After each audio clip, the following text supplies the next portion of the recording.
저는 윤정화입니다. 올해 76이죠. 40년간 교단에 섰다가 은퇴한 지도 벌써 13년이 흘렀습니다. 하지만 저에게는 아직도 교실이 있어요. 바로 이 작은 독서관입니다. 남편이 세상을 떠나기 전 함께 만든 이 공간에서 저는 여전히 아이들에게 글 읽기를 가르치고 있습니다. 매일 오후 3시면 동네 아이들이 모여들죠. 선생님, 오늘은 무슨 책 읽을까요? 하고 묻는 그 맑은 목소리를 들을 때마다 가슴이 벅차오릅니다. 이곳은 단순한 독서관이 아닙니다. 저에게는 삶의 마지막 교단이에요. 교육자로서의 자부심과 명예가 고스란히 담긴 공간이죠. 벽면을 가득 채운 책들, 남편이 직접 깎아 만든 나무 책상들, 그리고 칠판 한쪽에 적힌 배움에는 끝이 없다는 글귀까지.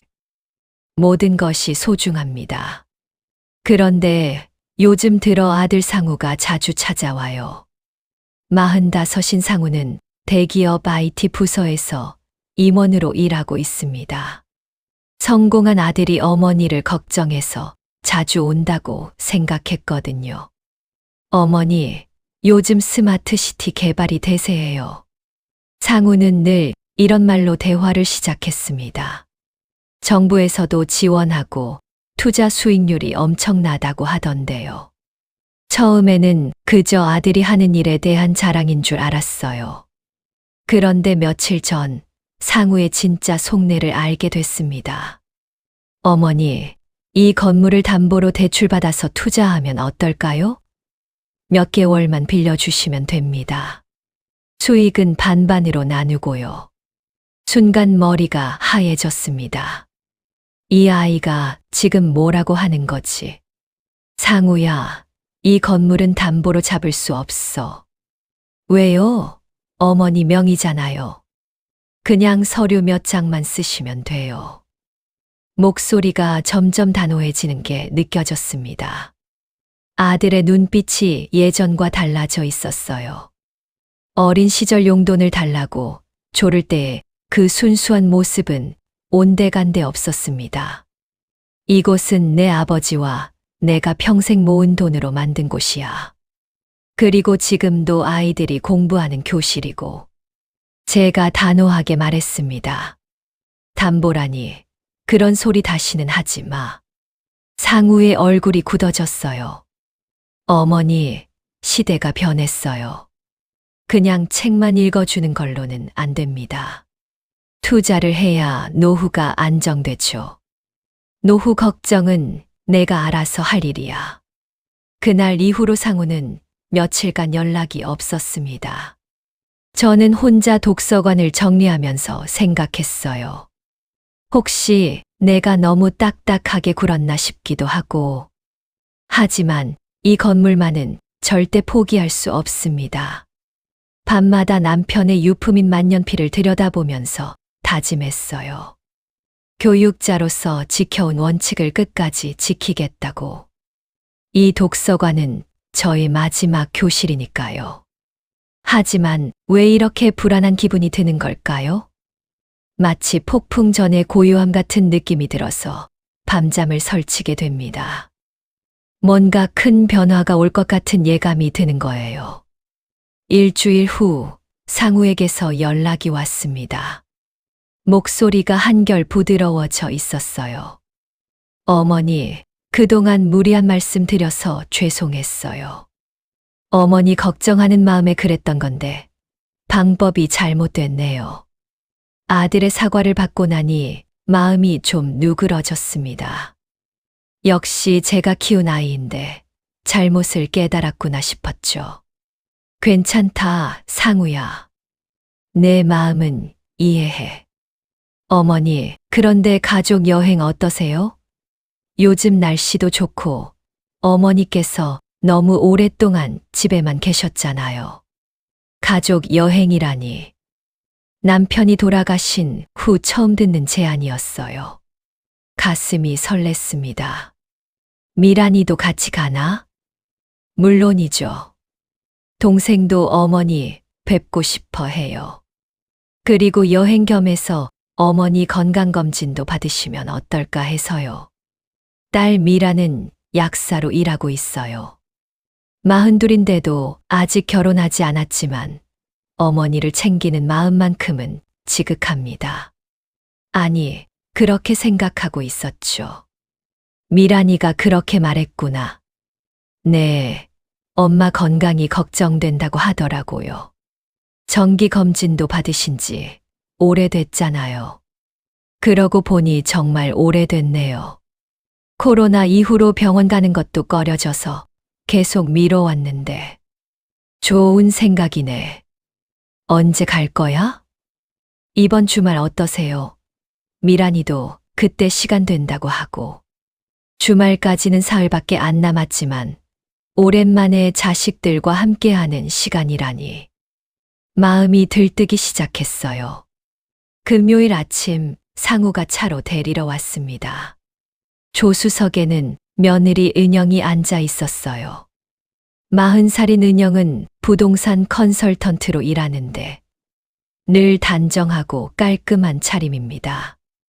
어머님, 안녕하세요. 은영이 정중하게 인사했습니다. 어머님께서 좋아하실 만한 곳으로 안내할게요. 고맙다, 은영아.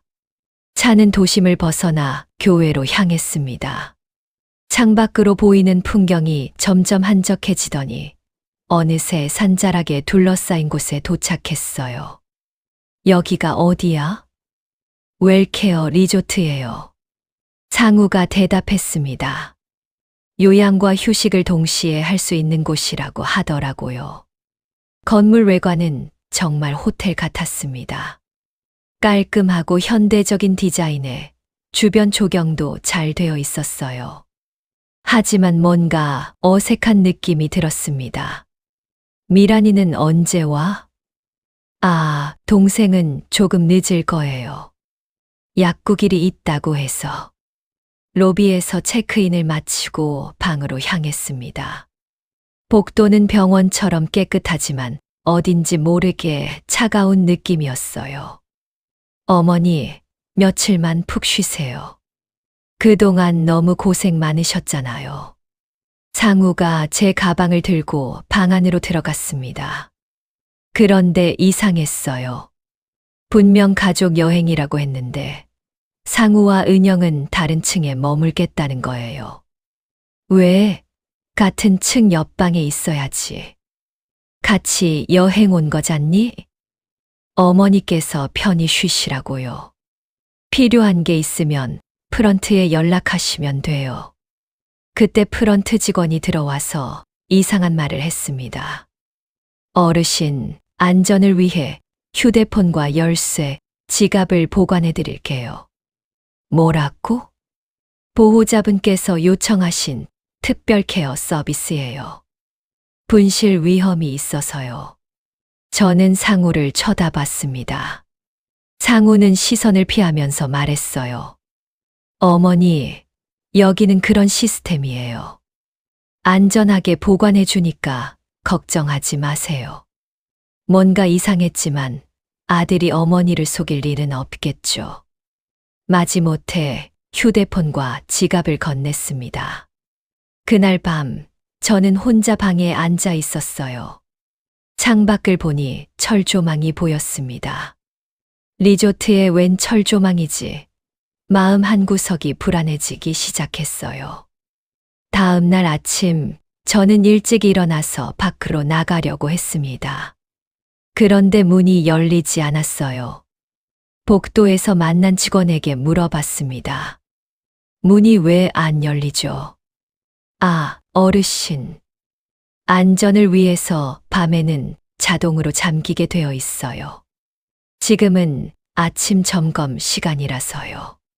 점검 시간이라니. 호텔에서 이런 일이 있나요? 식당에서 아침을 먹으면서 주변을 둘러봤습니다. 다른 어르신들도 계셨는데 모두 어딘지 모르게 기운이 없어 보였어요. 그리고 곳곳에 CCTV가 설치되어 있었습니다. 실례지만 여기가 정말 리조트인가요? 옆 테이블에 앉은 할머니께 조심스럽게 물어봤습니다. 리조트, 할머니가 쓴웃음을 지었어요. 여긴 요양원이에요. 그것도 나가기 힘든, 심장이 쿵하고 떨어지는 느낌이었습니다. 점심 후 젊은 요양보호사가 저에게 다가왔어요. 이름표를 보니 한가람이라고 되어 있었습니다. 어르신 산책하실까요? 밖으로 나갈 수 있어요? 정원까지만요. 안전상 밖으로는 나가실 수 없어요. 정원으로 나가면서 가람에게 물어봤습니다. 여기 정말 요양원인가요? 가람이 주위를 둘러보더니 작은 소리로 말했어요. 어르신, 아드님께서 특별보호동의서에 서명하셨어요. 그래서 외부 연락도 제한되고. 특별보호동의서.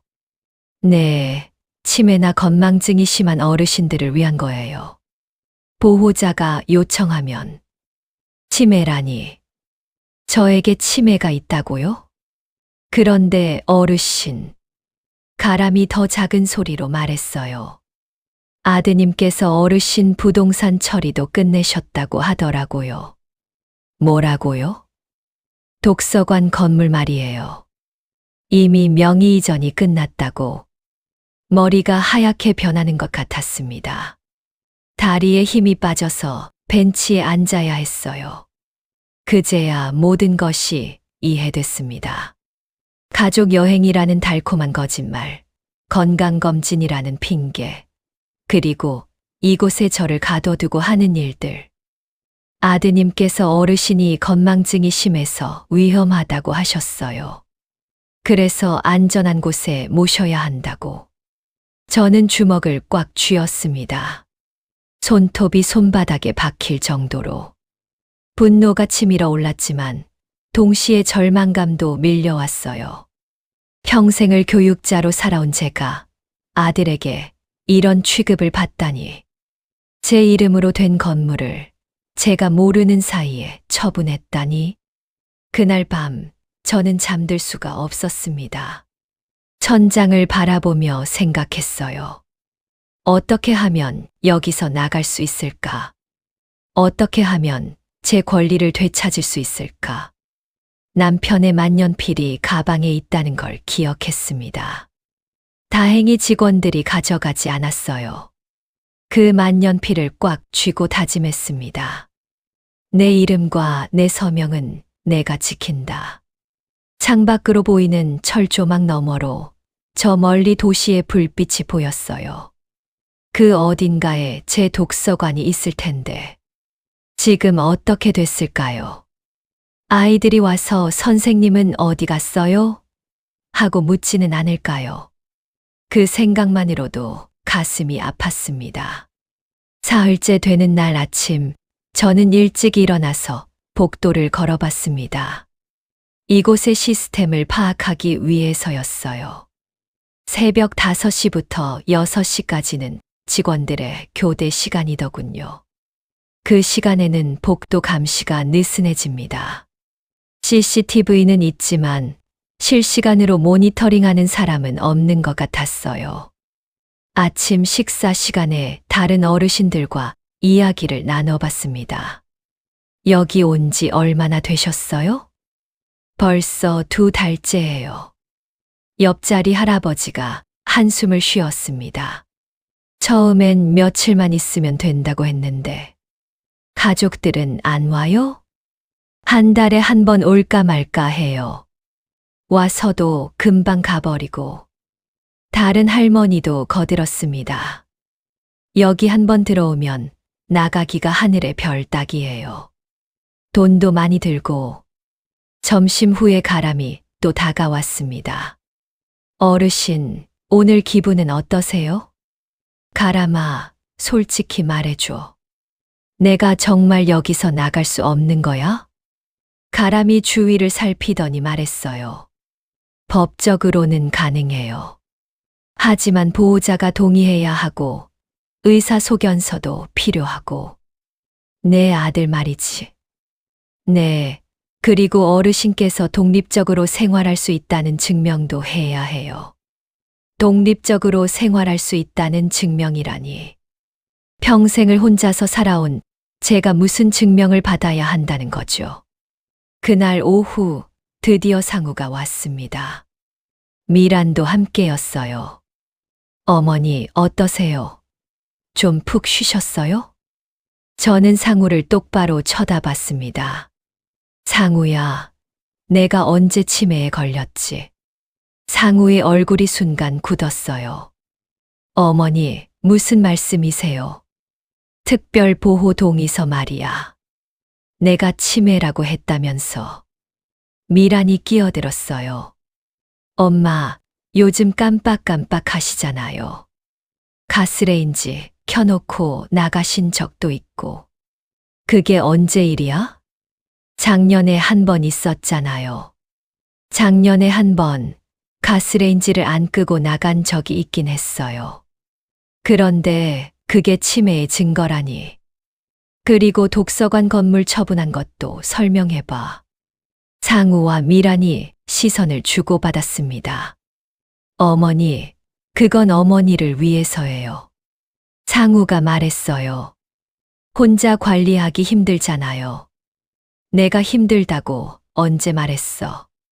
안 말씀하셔도 보이잖아요. 계단도 위험하고 아이들 가르치는 것도 부담스러우실 텐데. 부담스럽다니. 그게 내 유일한 삶의 기쁨인데. 나는 아직 정신 멀쩡해.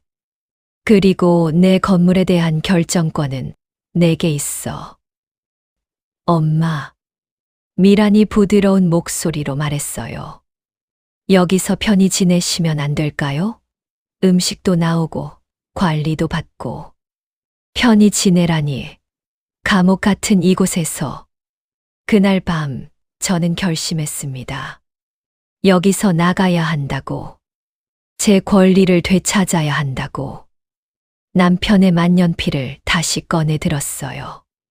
만년필 뚜껑에 새겨진 글씨를 읽어봤습니다. 정직과 성실. 남편이 평생 지켜온 신조였죠. 저도 그 신조를 지키며 살아왔습니다. 그런데 제 자식들은 어떤가요? 잠이 안 와서 창가에 서 있었어요. 철조망 너머로 보이는 별들이 유독 밝게 보였습니다. 마치 저에게 용기를 주는 것 같았어요. 끝까지 싸워보자. 작은 소리로 중얼거렸습니다. 내가 기른 아이들이지만 잘못된 건 잘못된 거야. 일주일 후 기회가 왔습니다. 새벽 5시 반, 야간 직원이 교대를 위해 잠시 자리를 비운 사이였어요. 저는 조용히 방을 나와서 복도로 향했습니다. 심장이 마구 뛰었지만 발걸음은 확실했어요. 비상구 쪽으로 가면 경보기가 울릴 것 같아서 직원용 출입구를 찾았습니다. 다행히 청소용품 보관실 뒤쪽에 작은 문이 있었어요. 문고리를 돌려보니 열렸습니다. 바깥 공기가 얼마나 상쾌한지 한 달 만에 느끼는 자유의 맛이었어요. 새벽 버스를 타고 시내로 나왔습니다. 버스 안에서 창밖을 바라보는데 모든 것이 새로워 보였어요. 지나가는 사람들, 가게들, 심지어 광고판까지도. 집 근처에 도착한 건 오전 8시쯤이었어요. 멀리서부터 독서관이 보이는데 뭔가 이상했습니다. 가까이 가보니 충격적인 광경이 기다리고 있었어요. 독서관 간판이 사라져 있었습니다. 그리고 건물 앞에는 매물 전단지가 붙어 있었어요. 다리가 후들후들 떨렸습니다. 건물 입구에 가보니 자물쇠가 바뀌어 있었어요.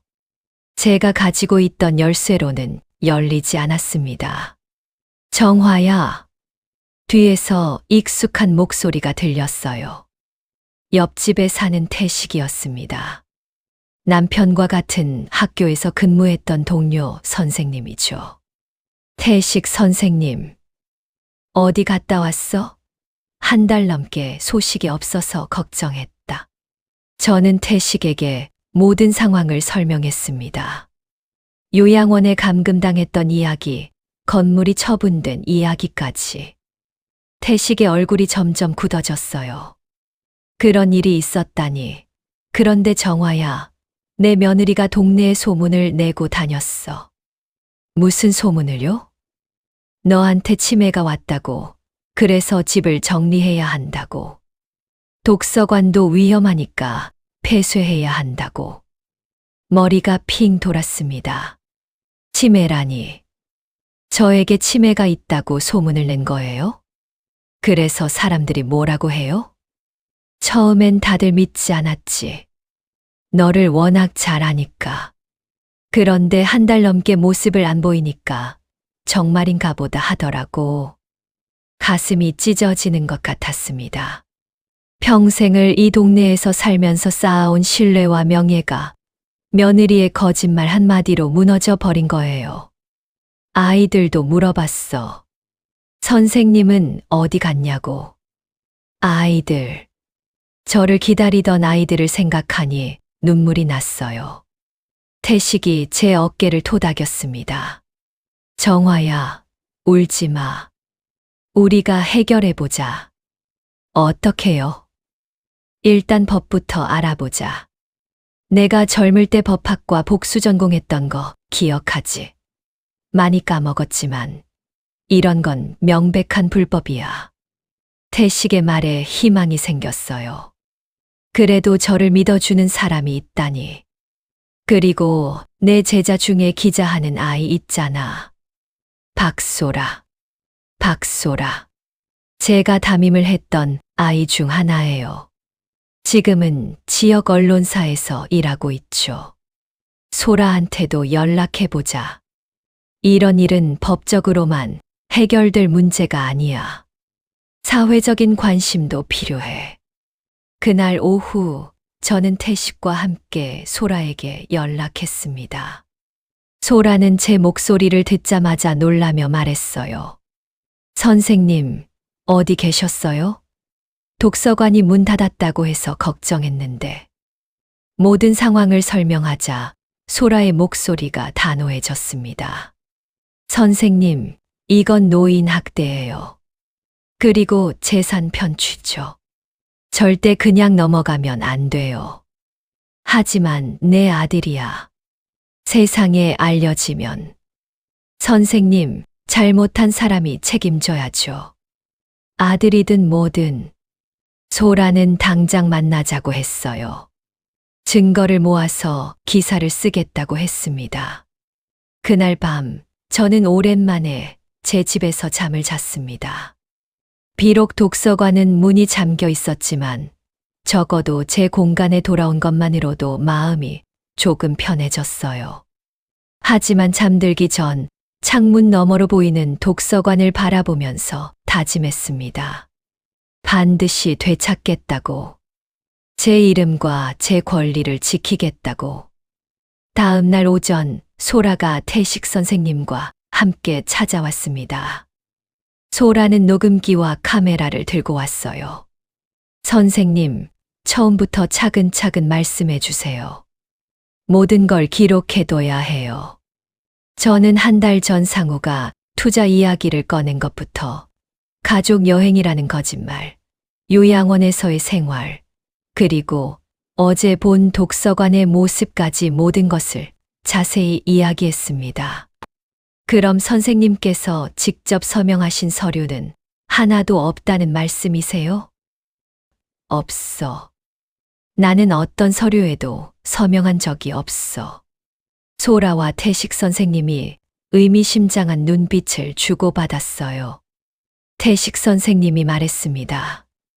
정화야, 그럼 이건 명백한 문서 위조야. 내 서명을 누군가 흉내냈다는 뜻이거든. 하지만 어떻게 증명해요? 필적 감정을 받으면 돼. 소라가 답했어요. 선생님께서 평소에 쓰시던 글씨와 비교하면 바로 나와요. 저는 남편의 만년필을 꺼냈습니다. 이걸로 써볼까? 종이에 제 이름을 써보니 평소와 똑같은 글씨체가 나왔어요. 40년간 교단에서 칠판에 글을 써온 저의 필체는 누구도 흉내낼 수 없을 만큼 특징적입니다. 좋아요. 이제 등기소에 가서 서류를 확인해 봐야 해요. 소라가 메모를 하며 말했어요. 명의 이전이 언제, 어떤 서류로 이뤄졌는지 알아야 하거든요. 오후에 셋이 함께 등기소에 갔습니다. 직원에게 독서관 건물의 등기부등본을 요청했어요. 서류를 받아보니 충격적인 사실이 드러났습니다. 명의 이전일이 제가 요양원에 들어간 지 일주일 후였어요. 그리고 이전 사유는 증여로 되어 있었습니다. 증여라니. 저는 소리를 낮췄어요. 내가 언제 증여한다고 했어? 태식 선생님이 서류를 자세히 들여다봤습니다. 여기 봐, 정화야. 증여 계약서에 내 서명이 있어. 서류에 있는 제 서명을 보는 순간 분노가 치밀어 올랐어요. 분명 제 이름이지만 뭔가 어색했습니다. 이건 내 글씨가 아니야. 확실하니? 확실해. 내가 40년간 써온 글씨인데 내가 모르겠어. 소라가 서류를 사진으로 찍었어요. 이제 증거가 생겼네요. 선생님, 변호사를 구해야 해요. 변호사 비용이 많이 들 텐데. 걱정하지 마세요. 제가 아는 변호사가 있어요. 사회적 약자를 위한 무료 변론을 하는 분이에요. 그날 저녁 세 사람은 작은 식당에서 만났습니다. 소라가 소개해준 변호사 김민수였어요. 40대 초반의 젊은 변호사였는데 진지한 표정으로 제 이야기를 들었습니다. 윤 선생님, 이 사건은 여러 가지 법적 문제가 얽혀 있어요. 김 변호사가 말했어요. 문서 위조, 재산 편취, 그리고 노인 감금까지. 감금이라고 할 수 있나요? 물론이죠. 본인 의사에 반해서 특정 장소에 머물게 한 것이니까요. 특히 거짓 진술로 요양원에 입원시킨 건 명백한 불법입니다. 희망이 보이기 시작했어요. 하지만 쉽지 않을 거예요. 김 변호사가 이어서 말했어요. 상대방도 나름대로 준비했을 테니까요. 오랜 시간이 걸릴 수도 있고, 시간은 상관없어요. 저는 단호하게 말했어요. 끝까지 해보고 싶어요. 그날 밤, 저는 오랜만에 깊은 잠에 빠졌습니다. 혼자가 아니라는 것, 저를 믿고 도와주는 사람들이 있다는 것만으로도 큰 힘이 됐어요. 다음 날부터 본격적인 준비가 시작됐습니다. 소라는 요양원에서 만난 직원들과 연락을 취해서 증언을 부탁했고, 태식 선생님은 법률 서적을 뒤져가며 관련 판례들을 찾아봤어요. 저는 제가 할 수 있는 일을 했습니다. 평생 써온 글씨 샘플들을 모았어요. 교사 시절 작성했던 생활기록부, 남편과 주고받은 편지, 독서관 운영하면서 쓴 일지들까지. 이 정도면 충분해. 태식 선생님이 서류들을 정리하며 말했어요. 내 필체의 특징이 확실히 드러나. 일주일 후 필적 감정 결과가 나왔습니다. 등기 서류에 있는 서명은 제가 쓴 것이 아니라는 결론이었어요. 이제 진짜 시작이야. 소라가 카메라를 준비하며 말했어요. 선생님, 인터뷰 준비되셨어요? 저는 고개를 끄덕였습니다. 이제 더 이상 숨을 이유가 없었어요. 진실을 세상에 알릴 때가 온 거죠. 소라의 기사가 지역신문에 실린 다음 날 상우에게서 전화가 왔습니다. 어머니, 지금 뭐 하시는 거예요? 목소리에 당황한 기색이 역력했어요. 당연한 일을 하고 있지. 내 권리를 찾는 일 말이야. 어머니, 가족 간에 이럴 필요가 있어요? 조용히 얘기하면 되잖아요. 조용히 얘기하자고 너희가 나를 속이고 요양원에 가뒀는데 전화 너머로 상우가 한숨 쉬는 소리가 들렸어요. 어머니, 만나서 얘기해요. 오해가 있었나 봐요. 오해라고? 그날 오후 상우와 미란 그리고 은영이 함께 왔습니다. 세 사람의 표정이 어둡더군요. 엄마, 기사는 왜 내신 거예요? 미란이 먼저 입을 열었어요. 가족 망신시키려고요? 망신, 잘못한 사람이 부끄러워해야 하는 거 아니야? 은영이 차분한 목소리로 말했어요. 어머님, 저희가 어머님을 위해서 한 일인데 이렇게 크게 만드실 필요가 있었을까요? 내 동의도 없이 한 일이 나를 위한 거라고? 어머님께서 혼자 지내시기 힘드실 것 같아서요. 독서관 관리도 부담스러우시고 내가 언제 힘들다고 했어. 대화는 평행선을 달렸습니다. 상우 가족은 계속 저를 위한 일이었다고 주장했고 저는 그들의 거짓말을 지적했어요. 그때 소라가 녹음기를 하나 꺼냈습니다. 선생님, 이거 들어보세요. 녹음기에서 은영의 목소리가 흘러나왔어요. 건물만 처분하면 돼. 교장님 명예, 그건 이미 끝났어. 이제 나이도 많으신데 현실을 받아들이셔야지. 그리고 상우의 목소리도 들렸습니다. 엄마가 계속 버티면 어떻게 하지? 요양원에서 적응하시겠지. 시간이 지나면 체념하시고. 은영의 목소리가 다시 들렸어요. 독서관 부지 가격 알아봤는데 생각보다 비싸네. 스마트 시티 개발 예정지라서 몇 년 후엔 몇 배는 오를 거야. 저는 손이 떨렸습니다. 이 아이들이 정말로 제 재산을 노린 거였어요. 이 녹음은 어떻게 구한 거야? 상우가 소라를 쳐다봤어요. 요양원 직원 중 한 분이 제공해 주셨어요. 윤 선생님을 염려해서요. 상우와 은영의 얼굴이 하얘졌습니다. 엄마, 미란이 울먹이는 목소리로 말했어요. 정말 오해예요. 오빠가 투자 실패해서 급하게 돈이 필요했던 거예요. 그래서 엄마를 속인 거야? 일시적으로만 빌리려고 했어요. 나중에 다시 어머님 명의로 돌려드리려고. 거짓말이었습니다.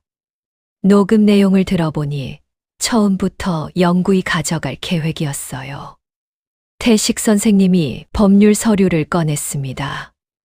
상우야, 이건 명백한 사기야. 내가 서명한 요양원 서류도 있고 부동산 이전 서류도 있어. 모두 법정에서 증거로 제출할 거야. 상우가 급하게 말했어요. 어머니, 다시 어머님 명의로 돌려드릴게요. 그러니까 법정까지는 가지 말아요. 이미 늦었어. 저는 단호하게 말했어요. 너희가 나한테 한 일을 생각해봐. 치매라고 소문까지 내고. 은영이 변명했어요. 그건 사람들이 의심하지 않게 하려고 했던 거예요. 내 명예를 짓밟다니. 그날 이후로 상우 가족은 연락을 끊었습니다. 아마 변호사와 상의하고 있을 거예요. 하지만 저는 물러서지 않기로 했어요. 김 변호사와 함께 정식으로 고소장을 제출했습니다. 문서 위조, 사기, 감금, 명예훼손까지. 소라의 두 번째 기사가 나간 후 동네 사람들이 하나둘 찾아왔어요. 선생님, 정말 힘드셨겠어요. 우리가 믿지 않아서 죄송해요. 아이들이 선생님 언제 오시냐고 계속 물어봤어요. 그 말들이 상처를 어루만져 주었어요. 역시 진실은 언젠가 밝혀지는 법이죠. 그날 밤 저는 남편의 만년필로 일기를 썼습니다. 여보, 우리 아들이 이런 아이가 될 줄 몰랐어요. 하지만 포기하지 않을 거예요. 당신이 남겨준 이 교실을 끝까지 지킬 거예요. 재판은 2달 후에 열렸습니다. 법정에는 소라를 비롯해서 여러 기자들이 와 있었어요. 이 사건이 사회적 관심을 끌었거든요. 상우 측 변호사는 어머니의 건강과 안전을 위한 불가피한 선택이었다고 주장했습니다. 그리고 저에게 경미한 건망증이 있다고 주장했어요. 하지만 우리 측 증거는 확실했습니다. 첫 번째로 필적 감정 결과였어요. 등기 서류의 서명이 위조되었다는 것이 과학적으로 증명됐습니다. 두 번째로 요양원에서 녹음된 은영의 대화 내용이었어요. 재산을 노린 계획적 범행이라는 것이 명확히 드러났죠. 세 번째로 제가 직접 쓴 글씨 샘플들이었어요. 교사 시절부터 최근까지의 필체를 비교해 보니 일관성 있고 명확한 글씨체였습니다. 치매나 건망증의 징후는 전혀 없었어요. 마지막으로 요양원 직원들의 증언이었습니다. 한가람을 비롯한 여러 직원들이 제가 정신적으로 온전했다고 증언해 주었어요. 제가 증인석에 섰을 때 판사가 질문했습니다. 윤정화 씨, 독서관을 계속 운영할 의향이 있으십니까? 네, 있습니다. 저는 또렷하게 대답했어요. 그곳은 제 마지막 교실입니다. 아이들에게 글을 가르치고 책을 읽어주는 것이 제 삶의 의미입니다. 혼자서 관리가 가능하다고 보십니까? 가능합니다. 지금까지 잘해왔고 앞으로도 할 수 있습니다. 상우 측 변호사가 반박했어요. 하지만 나이를 고려할 때 나이만으로 사람의 능력을 판단할 수는 없습니다. 제가 끼어들었어요. 저는 여전히 아이들을 가르칠 수 있고 책을 읽을 수 있고 제 생활을 관리할 수 있습니다. 판사가 고개를 끄덕였어요. 1시간 후 판결이 나왔습니다. 피고인들의 행위는 계획적이고 악의적인 재산 편취로 판단됩니다. 원고의 의사에 반한 요양원 입원은 감금에 해당하며 문서 위조는 명백한 범죄입니다. 그리고 결정적인 말이 나왔어요. 독서관 건물의 소유권을 원고 윤정화에게 원상 복구하라. 법정에서 나올 때 소라가 저를 안아주었어요. 선생님, 축하드려요. 태식 선생님도 눈시울을 붉혔어요. 정화야, 잘 싸웠어. 그날 오후 저는 독서관 열쇠를 돌려받았습니다. 1달 반 만에 제 교실로 돌아온 거예요. 문을 열고 들어가니 먼지가 쌓여 있었지만 모든 것이 그대로였어요. 책들, 책상들, 칠판까지. 일주일 후 독서관을 다시 열었습니다. 하지만 이번에는 조금 다르게 운영하기로 했어요. 단순히 책을 읽어주는 곳이 아니라 노인 권익 교육센터로도 활용하기로 한 거예요. 저와 같은 일을 당하는 어르신들이 없도록 법률 상식과 권리에 대해 알려주는 거죠. 태식 선생님이 법률 강사로 자원했고 소라도 언론인 입장에서 도움을 주겠다고 했어요. 첫날 동네 아이들이 하나둘 찾아왔습니다. 선생님, 정말 돌아오셨어요? 어디 갔다 오셨어요? 보고 싶었어요. 아이들의 밝은 목소리를 들으니 모든 고생이 보상받는 기분이었어요. 오후에는 동네 어르신들도 오셨어요. 선생님, 용기 있는 일 하셨어요. 우리도 배우고 싶어요. 어떻게 우리 권리를 지킬 수 있는지. 그날 저녁 새롭게 시작된 독서관을 바라보며 생각했어요. 이곳은 이제 단순한 독서관이 아니라 진짜 배움의 공간이 됐다고. 아이들에게는 책을 통한 상상력을, 어르신들에게는 권리의식을 가르치는 곳이 된 거죠. 칠판 앞에 서서 마지막으로 한마디 했습니다. 저는 늙은 교장이 아닙니다. 아직도 삶의 교훈을 가르칠 수 있는 교사입니다. 그리고 덧붙였어요. 배움에는 끝이 없고 가르침에도 끝이 없습니다. 나이가 많다고 해서 꺾여서는 안 됩니다. 우리 모두는 끝까지 당당하게 살 권리가 있습니다. 그날 밤 남편의 만년필로 새로운 수업 계획을 짰습니다. 내일부터 시작될 새로운 수업들을 위해서요. 창밖으로 보이는 독서관 간판이 달빛에 반짝였습니다. 오늘도 황금들녘과 함께 해주셔서 감사합니다. 이 이야기가 여러분 마음에 작은 울림이 되었다면 좋아요와 구독 그리고 알림 설정 부탁드립니다. 누군가와 나누고 싶은 경험이 있다면 댓글에 이야기를 들려주세요. 당신의 하루에 따뜻한 친구가 되어드리겠습니다. 건강하세요.